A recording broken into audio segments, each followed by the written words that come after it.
Hey, and welcome to Matt and Jess TV. I am Matt And I'm Roast. Jessica Bun Bun. Welcome to our new Big Brother 27 discussion. And Mhm. okay, we're discussing the secret house guest here because Yes. over the past few days, CBS has hyped this up in a number of different ways all across social media. And breaking news, Beep, beep, beep, beep, beep, beep, beep, beep, beep.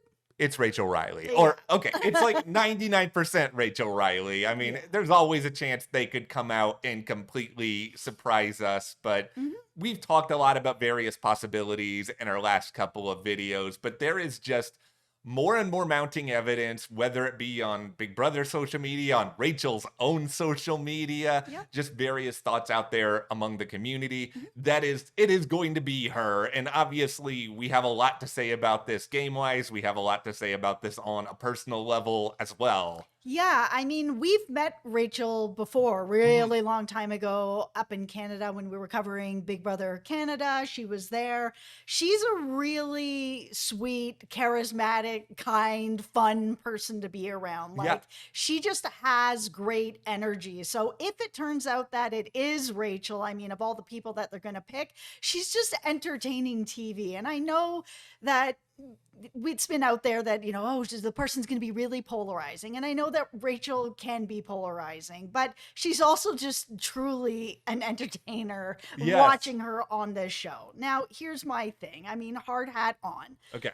As much as I like her just on a personal level and having a chance to get to know her a bit and chat with her, whatever, and she is entertaining, I just do not want to see a returning house guest play the whole game. We have seen it happen a bunch of times on the show, and it's always the same thing where whoever the returning person is, or the survivor person, or whoever it is, the celebrity always goes very far or wins the show, because you always have a group of people that don't want to let them go, that are at the feet of whoever it is the whole season. They want to be buddies with them on the show and outside the show. They think America will like them better if they ride or die with the celebrity that's on the show. And it always makes for a less entertaining season because it's very obvious what is happening. So, this is what I'm hoping for. All right. All right.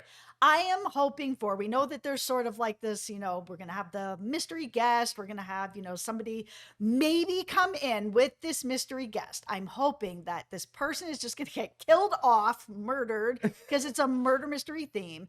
That whoever it is, we think it's Rachel, comes on. Everybody thinks she's part of the game. And so for the first night, everyone's like, oh my goodness, Rachel's here. Oh, let's make alliances with her. Let's do this. Let's do that. And then she's murdered at the end of the episode, where then the people who have made alliances with her are up in smoke. They're back at the beginning again when they don't have her. And that this will be part of a twist, that it's like, if you can figure out who murdered Rachel, that you will get some sort of advantage in the game.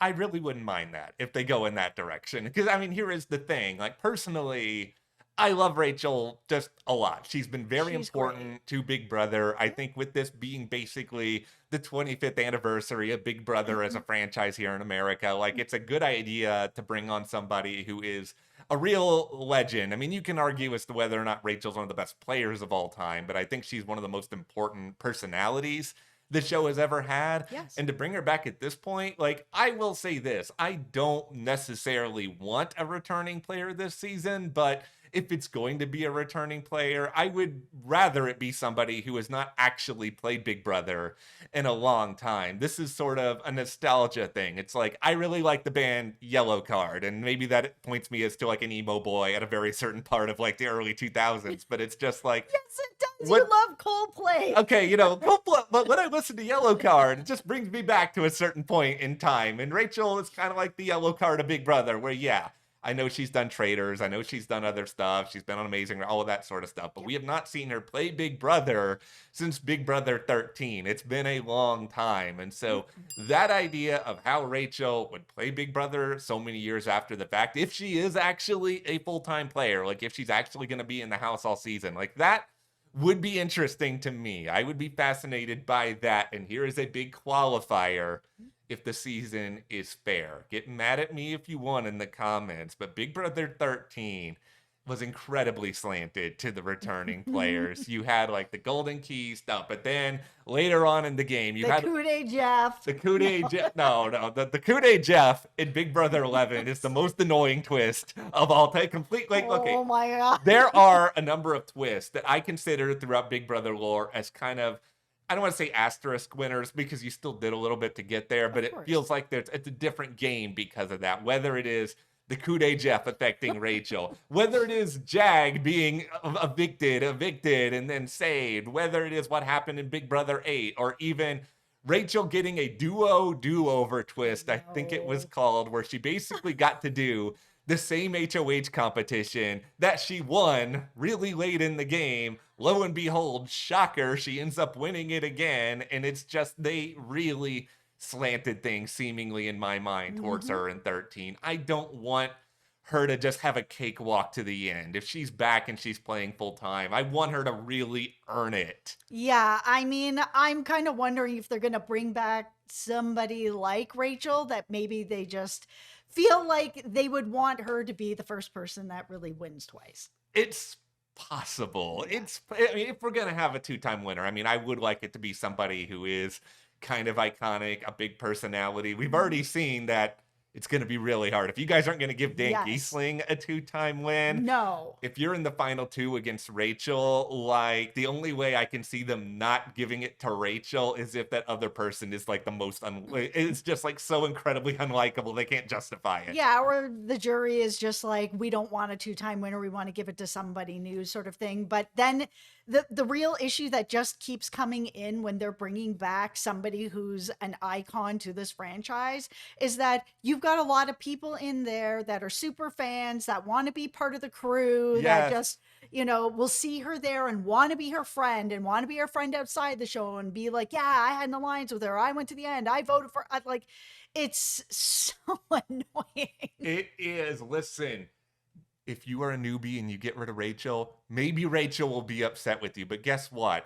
Every other former house guest will be fine with you. You can go on all their podcasts. You can join whatever like Yep. game simulations they're currently doing. You're going to Yep. be fine. You will still be beloved. Yeah. All right. We are going to get into all the evidence now about Rachel. But before we do, be sure to hit that subscribe button because we are going to be here all season Yep. with Big Brother 27 coverage, live feed updates every single day. If you missed it, yesterday we broke down the full cast of Newbies. It was a really, really good time. I still feel very much confident about some of the opinions that were in there. I think a lot of people in the fandom are probably a little higher on Morgan right now than I am. That's fine. We'll see how everything shakes out. But that was a really fun video, and we suggest you check that out if you haven't already. Absolutely. Hit that subscribe button. It really helps us out. And also over on our Patreon, we're going to have more Big Brother discussions, and it is another way to help support us here at the channel. So thank you so much to everyone who has joined. We really appreciate it. Thank you guys so much. That is very, very appreciated. Yeah. All right, we will start by something you alluded to early on this video. Julie Chen, back when the secret house guest was first revealed, she spoke to Entertainment Weekly, basically said that this is somebody who was a pretty big get for them. So somebody they're really excited to have, but also somebody who is kind of polarizing. Not everybody likes them. And that, of course, sent social media down a rabbit hole of terrifying possibilities. I know that there were a lot of, oh, it's Cam theories from like a couple of yeah, that the reaction says it for itself. I don't really know, other than like a lot of people on Facebook who's really excited for Cam to play again. Here's the thing. I mean, yes, she is polarizing, but for me, is she a hard get to get back to Big Brother? She's played this game more than once, and she is somebody who loves playing this game. Yes, she has stuff that is going on now in her life. She's a mom. She's got other things that are happening, but this is a very special show to her. This is really something that has launched her into being an icon in this community. I feel like if they had asked her and was like, listen, this is a really big season. It's really important to have somebody who means a lot to us, and you mean a lot to them, and it all comes around full circle for her. I don't know that it was a hard to get her. It doesn't mean that it's like not as exciting, but I just feel like she is Big Brother. She is just a real microcosm of everything that fans, at least most fans, like about the show. Like, she Right. does play really, really hard. She is strategic when she really wants Right. to be strategic. I She's know. messy. She's entertaining. Yes, she's all of these sort of things. Like, this is what we should really want. This is like everybody who was getting mad or didn't like Tucker last season. I was just like, you don't want somebody who's going to cause fights, be entertaining. Like, remember, this is a television show. Like, I don't want to watch GameBot Hour or GameBot 24 Hours. Yeah, I mean, Julie has like hyped up sort of this idea that maybe they're going to be this full-time player, but like my tinfoil hat is Murder First Night. That's what I want to see. Yeah, I still think I'm just making that up for myself now. I want to see Murder First Night. that's fine. And that's the thing. Like, I don't care what anyone's, and this is not, no offense to CBS or Julie. It's like, I don't care what any of you people say leading into the start of the season about whether or not they're a full-time player or not. Because guess what?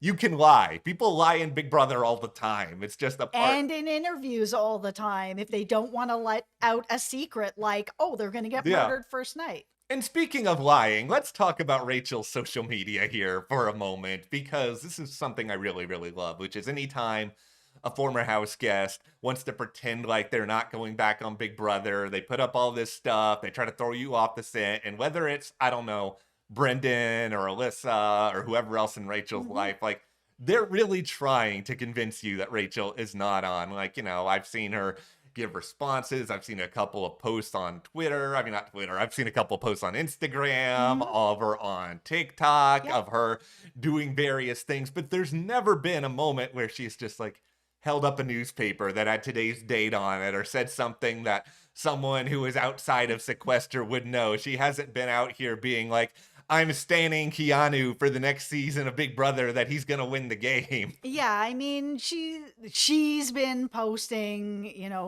more regularly. Like it feels like she's not in there, but yeah, there's nothing that's definitive that these weren't pre-recorded and are just being scheduled or being put up by family members. There's nothing that really feels like this is happening in real time. No, like one of my favorite ones is just, there's a very recent post. At the time of this recording, it's the most recent post on Rachel's Instagram, TikTok, where it shows her with this like caption of like, when Janelle keeps calling, but I'm literally in Greece. And this is a reference to two separate things at once. Like, number one, it has been a long time in joke. I mean, thanks in part to Janelle from so many years ago, that being in Greece actually means that you're either sequestered or you're playing the game or whatever else. That's always been a fun thing. But Janelle has also been posting over the past several days that she keeps trying to call Rachel and Rachel's not answering. Like, for a while, I actually thought it was like, okay, is this evidence that she's not on Big Brother? Because this is doing a lot if she actually is on Big Brother. It's just so fun. It's just like the trick within a trick. It's the game within a game. I think they're just trying to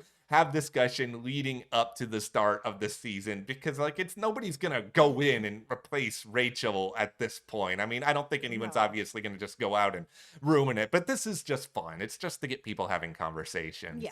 Okay, so now we turn to the CBS side of things here, because they posted on their Instagram over the course of the last several days. It was just a lot of different posts of parts of the house, and there was a couple of arguments about it at first. Like, at first it was like, okay, it feels like these are clues. But then there were a couple of other ones. Well, I will admit, in the moment, I was just kind of like, what is this? Like, this can't mean much of anything. But then they came out around the time of the cast reveal and was like, oh yeah, by the way, all these posts, like, all the clues to the secret house guest are actually hidden in plain sight. Absolutely. So we started combing through them. We started really combing through them. And I mean, the first one we'll bring up here, this one, it's got a photo, it's beachy, and it's got a caption basically saying, life's a beach. Yeah, floaters grab a life vest. It was the first thing I thought about. I mean, we did think a little bit about maybe it's a beach, maybe it's Survivor, but I mean, it just felt like that right away. But that was pretty early on where it Yeah. was like, yeah, then there was lots of Survivor rumors and whatever. And I was like, oh, but I mean, it's such an iconic line from Yeah. her. Okay. Here's where things get a little bit messy, at least for me as I go through my Big Brother preseason journey with this. Yes. So we get this other picture that's sort of this wooden top hat and also a card that's the 9 of hearts that, maybe a little bit of it's covered up or whatever. Like Right. when I first saw this, me and a lot of other people were like, okay, it's Vanessa Rousseau. But then it was like, okay, well, Vanessa, what does she have to do with the beach? And then Right. it went more into Boston Rob because Boston Rob plays poker and, former Survivor player. Yeah, but then I was like, well, why is there a top hat here? Like, this feels like magic, and magic is Vegas. That's the thing. It was just like right after we recorded our cast preview yesterday, Jess and I were having this conversation, and it was so funny because we were both at that point just like, there's this top hat. What's going on here? We both like instantly had the same revelation, which is like, why did we not think of this? Yeah, I am Vegas. It was right there, and we didn't see it. We couldn't figure that out. Yeah, but I mean, it was such a specific clue because it's magic, and it really is the only place that is connected to magicians. It's really not unless you're bringing on a magician, which is not going to be a thing. No one's going to be like, oh, wow, okay, this is connected to Big Brother in no way, right? But Yeah. having it be that top hat that's there, I was like, okay, this has got to be Vegas. Who is Vegas? Rachel is Vegas. Okay, here's the other thing about this picture of the top hat and the card, which is, we see the 9 of hearts. And, this morning, once after seeing Rachel's social media and all this nonsense, like, okay, I'm going to really look at all these pictures. I'm going to try to do some digging about various things with the idea that this is Rachel. So I went back and I looked at her seasons, like, okay, why is it a 9? Why is it a 9? Okay, she placed 9th on Big Brother 12. Like, it's like, okay, this is the exact sort of clue CBS would put out there because it's something we can figure out that obviously points towards Rachel, but at the same time, I don't know if you're actively going to be thinking about it when you look at this picture at first. You might be more inclined to be like, okay, it's a poker player. Okay, this has something to do with the heart. Yeah, I never felt that it was a poker player because of the hat. The hat is clearly a magician's hat. So I was just like, it has to do with magicians. Magicians for me are just Vegas. I love going to Vegas. I love magic shows. Yeah. So for me, that was the connection right away where I was like, this has to be Rachel. But then, then you connect this card and I'm like, 9 of hearts. It's a very like specific card. It's not random. Yeah, it's absolutely everything they did in these pictures is intentional. And this brings us to the study where it was like when I first saw this study, I was admittedly like incredibly confused by it. There's just so much going on in the background. I mean, there were these letters, but there's all this other stuff that I had a hard time until this morning, once again, where I'm going all through all this, thinking about Rachel now and her specifically tuning out the Boston Rob and all this. And like, okay, the 2 big letters that are in here, there's a B, there's a V, Brendan, Villegas. I mean, Rachel and Brendan, they're iconic. And then, you look back at the other stuff. It's like, okay, Brendan didn't say floaters, grab a life vest, but Brendan's not I am Vegas. So I don't think Brendan is coming back. Okay, so here's a story time. So Matt comes up with this. He's looking through the photos. He comes into the office and is just like, I have a theory. This is what I've seen. I was so excited. He was so excited. He's like, this is what I've seen. Yeah. This B has got to be Brandon. It's got to be like connected to Rachel. I'm like, yeah, Hamster Watch said this yesterday. He already was there with that. So credit to Hamster Watch for that for me because I had already seen that through Hamster Watch, but it was very cute to see that you had gotten to that. We love Dingo. Dingo is the best. I was Charlie Day from It's Always Sunny in Philadelphia with all the cork board and all of this other stuff because there's one other thing that Dingo figured out that he deserves all the credit in the world for because I didn't see this because like I knew the moment that they posted like the last major picture here was just this big map. I was like, okay. It's obviously someone from The Amazing Race who's been on there. Right. And then I started going through all the reality TV alum that I know because I'm a huge Amazing Race guy, right? And so I was like, Boston Rob's been on The Amazing Race multiple times. That was another Boston Rob clue. But then it was also like, Ethan and Jenna have been on The Amazing Race. There's been a lot of other people from the reality TV universe. But Rachel and Brendan have both been there. And then it's like, you combine that with all the other clues, like the amount of possibilities really, really started to narrow down at that point where it was like, okay, Boston Rob and Rachel are really the only people who fit, a playing card, a beach, and then also this. But then you add into this the Brendan Villegas study thing. It's like, okay, that clearly does not represent Rob. It doesn't represent Amber, doesn't represent anybody else. But then Hamster Watch figured out that the coordinates that are mentioned in here on this map photo are the seasons that Rachel has run Amazing Race, because she's run it with Brendan. She's also run it with Alyssa. So it's just like all of the clues, they're just all pointing to Rachel. Hamster Watch. Like, it's just one of those sort of things where it's just like, there's no way this is not Rachel unless they are deliberately trolling and pieing us all in the face. They might be. They may want, for the first time this season, before the season even gets going, we have to bring the clown car back, and we have to ride in it ourselves. That's right. I mean, preseason is always riding around in the clown car and pieing ourselves in the face. Yes. While we all have theories and predictions, I mean, that's part of the hype of getting ready for the season, where we all think this or that or whatever. All theories are on the table right now, and they're all right because nothing has been proven wrong yet. It just feels like if you guys went through all of this and you don't have it be Rachel, it actually just kind of feels insulting to the fandom at this point. It is that meme of the guy showing up with, something under the tray of food, and he opens it up and there's nothing underneath it. It's like, what if you're like, oh, we brought back, and okay, no shade here, no shade whatsoever to Portia from season 13, but it's just like, we brought back Portia because she played with Rachel and all these clues were connected to her. I will be so mad. Once again, I'm sorry, Portia. I don't mean to slam you. Just the first name for season 13 who came to my mind. But it's just one of these sort of situations where you guys have just built this up. I hope it delivers. Whether it is Jess's idea where she's killed off early on for the sake of the theme, or she's around, I just hope it's fun. Like, I just want this season of Big Brother to be really, really entertaining. Yeah, I mean, that might be a way that they can bring back this guest, if it's Rachel and she does have a lot of stuff going on outside of the house that maybe she doesn't want to commit to being in there for 3 months, and she doesn't want to leave her kids or her life, and that they can bring her back for an iconic moment where it's somebody who's really polarizing. I like her, and you bring her in and then you kill her off. Well, that's everything we have to say about Rachel for now. I mean, hopefully they're just going to reveal this during the premiere. Like, some of the early teasers that they put out, like even before the cast was revealed, kind of suggested that the premiere was going to have some big shock. So fingers crossed. What do you guys think about Rachel playing Big Brother again, provided, number one, she's playing, and number two, she's actually there to stay? Yeah, if you don't think that it's Rachel and some of these clues are leading you to somebody else, let us know in the comments. All right. Thank you guys so much. You can support us further by, one, hitting that subscribe button, and two, supporting us via our Patreon. That link is in the description. We're covering there exclusively Countdown on Prime Video. You can also chat with us about Big Brother over there. We always love chatting with you guys, and we'll see you here next time.